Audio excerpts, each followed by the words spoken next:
বিশ্বকাপ ফুটবলের আয়োজন নিয়ে জানাতে কানাডার টরন্টোতে আছেন সহকর্মী রাশেদ লিমন এবং যুক্তরাষ্ট্রের নিউ জার্সিতে আছেন সহকর্মী এস এম ইকবাল ও হাসানুজ্জামান সাকি। সরাসরি শুরুতেই যাচ্ছি রাশেদের কাছে।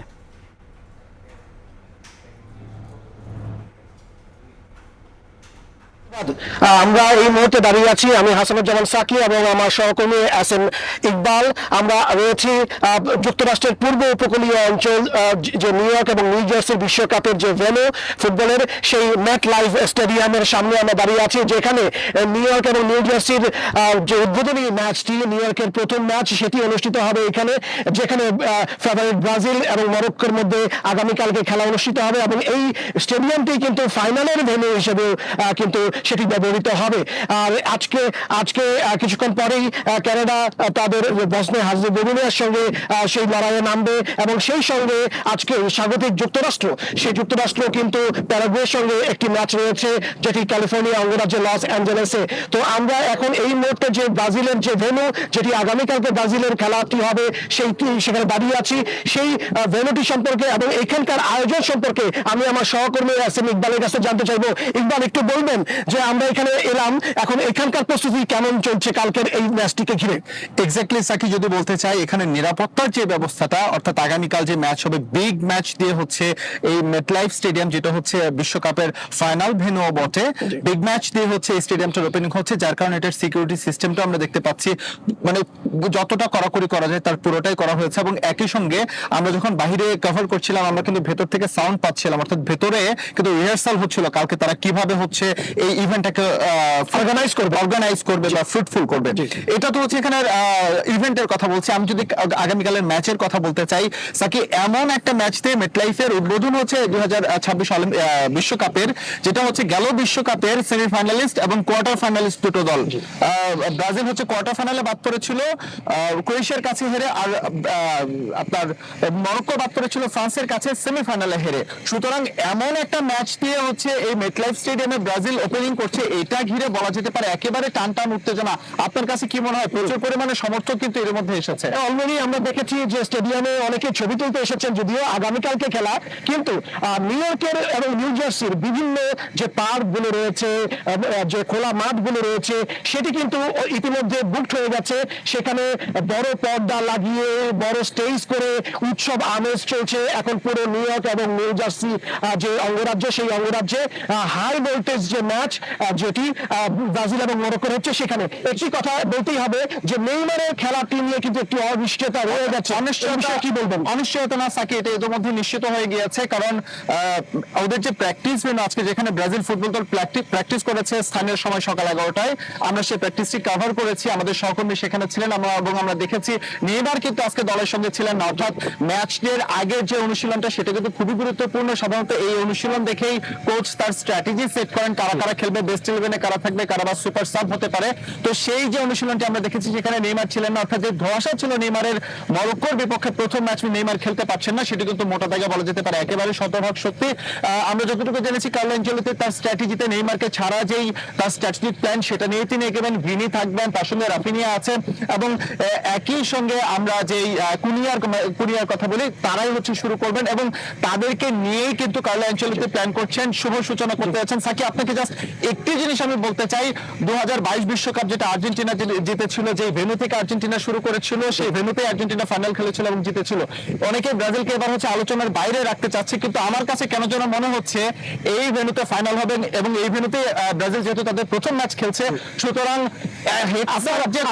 আপনার কথায় যে কোটি কোটি যে ব্রাজিল ভক্তরা, তারা নিশ্চয়ই আশান্বিত হতে পারবেন। একই সঙ্গে বলতে চাই, ব্রাজিলের সেকেন্ড লাস্ট ওয়ার্ল্ড কাপ 2002 সালে জিতেছে, এবং এর আগে যে ওয়ার্ল্ড কাপটা 94 বিশ্বকাপ, সেটা মার্কিন যুক্তরাষ্ট্র হয়েছিল, এবং আবারও মার্কিন যুক্তরাষ্ট্রে ওয়ার্ল্ড কাপ হচ্ছে, এবং এই ফাইনাল ভেন্যুতে ব্রাজিল তাদের প্রথম ম্যাচ শুরু করছে। সুতরাং চমৎকার আপনারা দেখতে পাচ্ছেন, আমার সহকর্মী এস এম ইকবাল অত্যন্ত চমৎকার ভাবে পরিসংখ্যান দিয়ে, ক্যালকুলেশন দিয়ে উনি বুঝিয়ে দিলেন যে ব্রাজিলের কোন পর্যন্ত তারা যেতে পারে এবং আগামী ম্যাচটি কেমন হবে।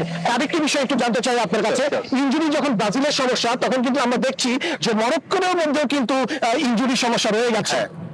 মরক্কোতে ইনজুরি সমস্যা রয়েছে, তবে মরক্কোর এই ফুটবল টিমটাকে নিয়ে সাকিব আপনাকে বলতে হয় দুর্দান্ত ভাবে এই টিমটা উন্নতি করেছে। স্পেশালি যদি 2022 ওয়ার্ল্ড কাপের কথা বলে থাকি, তারপরে 2023 থেকে মরক্কো এখন পর্যন্ত 45টি ম্যাচ খেলেছে এবং এই 45টি ম্যাচের মধ্যে তারা 33টি ম্যাচে জয়লাভ করেছে এবং ব্রাজিলের সঙ্গে একটা ফ্রেন্ডলি ম্যাচ তারা খেলেছিল। এর আগে দুটো ম্যাচে ব্রাজিলের কাছে তারা হেরেছিল, কিন্তু লাস্ট মিটিং এ কিন্তু তারা ব্রাজিলকে হারিয়েছে। সুতরাং মরক্কোতে যে টুকটাক ইনজুরি সমস্যা রয়েছে সেটাকে যে খুব বেশি গুরুত্ব দিয়ে আমরা যদি দেখি যে না ইনজুরির কারণে মরক্কো হেরে যাবে, ব্রাজিল জিতে যাবে, এমনটা বলা যাবে না।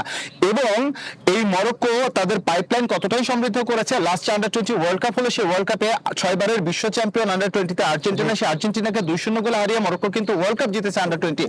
সুতরাং মরক্কোর পাইপলাইন যথেষ্ট সমৃদ্ধ। মরক্কো এই মুহূর্তে দারুণ ছন্দে রয়েছে এবং ওপেনিং ম্যাচে মরক্কো যে ব্রাজিলকে চ্যালেঞ্জে ফেলবে হাড্ডাহাড্ডি, সেটা নিঃসন্দেহে বলা যেতে পারে। জি, আমি স্টুডিওতে ফেরার আগে আমাদের সহকর্মী রয়েছেন কানাডাতে রাশেদ লিমন, তার কাছে আমরা ফিরতে চাই। তার আগে বলতে চাই যে যুক্তরাষ্ট্রের মেক্সিকোর উদ্বোধনী ম্যাচের পরে যুক্তরাষ্ট্রের লস অ্যাঞ্জেলেসে আজকে প্রথম যুক্তরাষ্ট্রের ম্যাচ অনুষ্ঠিত হতে যাচ্ছে। স্বাগতিক দেশ কানাডাতেও আজকে একটি ম্যাচ রয়েছে এবং আগামীকালকে যে নিউ ইয়র্ক নিউ জার্সিতে যে ম্যাচটি, সেই ম্যাচটি ঘিরে এখন ভক্তদের মধ্যে টান টান উত্তেজনা এবং চলছে।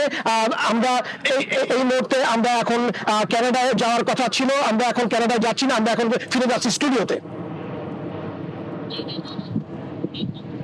The other side, there's your dangerous match. এবং একটা খুব ইন্টারেস্টিং প্রেস কনফারেন্স হতে যাচ্ছে, বিকজ আমরা যদি বলি যে আসলে ব্রাজিল কিন্তু নেইমারকে ছাড়া খেলছে, এটা মোটামুটি অনেকটা আগেই নিশ্চিত হয়ে গেছে। তবে ব্রাজিল দলটা কেমন হবে সেটা নিয়ে কিন্তু বেশ জল্পনা কল্পনা রয়েছে। আমরা জানি ইনজুরির কারণে কিন্তু ব্রাজিল এবং মরক্কো দুই দলেরই কিন্তু বেশ কয়েকজন খেলোয়াড় বিশ্বকাপের আগে ছিটকে গেছেন। সো দুই দলকে আসলে কিছু চেঞ্জেস আনতে হয়েছে এবং সেই চেঞ্জেসগুলো নিয়ে কিন্তু তারা মাঠে নামবে। তবে একটু বলতে চাই যে এখানকার আবহ, আমরা দেখেছি প্রেস সেন্টারে প্রায় কয়েকশো সাংবাদিক কিন্তু এই মুহূর্তে রয়েছেন। ব্রাজিলের আছেন, মরক্কো রয়েছেন, আমি নিজে রয়েছি বাংলাদেশ থেকে। একই সঙ্গে কিন্তু স্থানীয় যুক্তরাষ্ট্রের সাংবাদিক রয়েছে, অন্যান্য দেশ থেকেও কিন্তু বলিভিয়া বা অন্য দেশেরও কিন্তু সাংবাদিকরা রয়েছেন আমরা দেখেছি। তবে সাংবাদিকরা কিন্তু আমরা দেখেছি ব্রাজিলের সাংবাদিকের সংখ্যাটা একটু বেশি রয়েছে। তারা কিন্তু ব্রাজিল দলটাকে নিয়ে এবারও আমরা দেখেছিলাম শুরুতে যে খুব একটা প্রত্যাশা ছিল না, তবে এই মুহূর্তে কিন্তু ব্রাজিল দলটাকে নিয়ে প্রত্যাশাটা অনেক বেশি বেড়েছে বা অনেক বড় হয়েছে। তার কারণ হচ্ছে কার্লো আনচেলত্তি, তিনি রিয়াল মাদ্রিদ ছেড়ে ব্রাজিল দলের দায়িত্ব নেওয়ার পর থেকে কিন্তু ব্রাজিল দলটার যে ট্রান্সফরমেশন বা চেঞ্জ যেটা হয়েছে সেটা কিন্তু আমরা দেখেছি।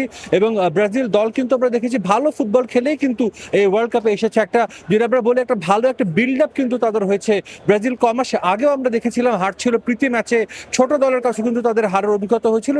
সেই জায়গা থেকে কিন্তু ব্রাজিল দলের যে একটা আলাদা নামের যে একটা ভার রয়েছে, সেটা কিন্তু তাদের সেই নামের ভারটা কিন্তু আমরা দেখেছি ফিরে এসেছে এবং তাদের কাছ থেকে কিন্তু তেমন পারফরমেন্সই প্রত্যাশা করছেন ব্রাজিলের যারা এখানে সমর্থক রয়েছেন। কয়েকজনের সঙ্গে আমার কথা হয়েছিল মাঠের বাইরে। আপনারা জানেন যে যুক্তরাষ্ট্রে অনেক নিরাপত্তা ইস্যু রয়েছে, নিরাপত্তার জন্য কিন্তু সাংবাদিকদেরও কিন্তু অনেক কিছু বিধিনিষেধ মেনে চলতে হচ্ছে। একই সঙ্গে সমর্থকদেরও কিন্তু আসলে অন্য ওয়ার্ল্ড কাপগুলোতে আমরা দেখেছিলাম যে বিশ্বকাপের তাদের দলের ম্যাচের আগে ভেন্যুতে তারা আসেন, ভেন্যুর আশেপাশে ঘোরাফেরা করেন বা ছবি তুলতে দেখা গিয়েছে।